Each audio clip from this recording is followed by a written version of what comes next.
أعوذ بالله من الشيطان الرجيم. بسم الله الرحمن الرحيم. قل تعالوا أتل ما حرم ربكم عليكم ألا تشركوا به شيئا وبالوالدين إحسانا ولا تقتلوا أولادكم من إملاق نحن نرزقكم وإياهم ولا تقربوا الفواحش ما ظهر منها وما بطن ولا تقتلوا النفس التي حرم الله إلا بالحق ذلكم وصاكم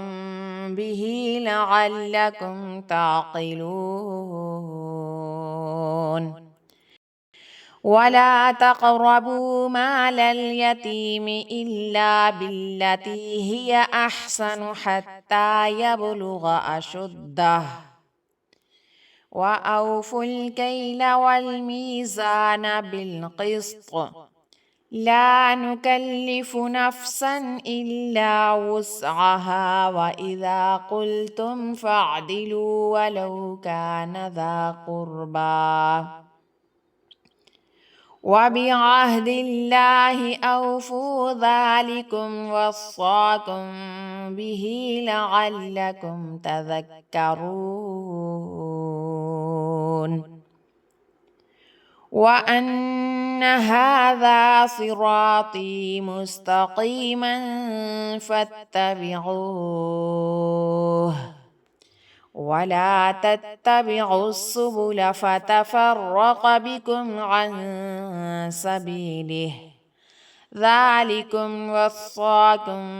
به لعلكم تتقون ثم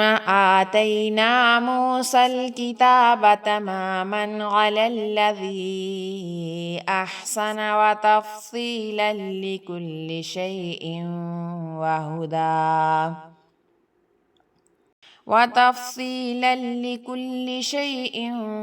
وهدى ورحمة لعلهم بلقاء ربهم يؤمنون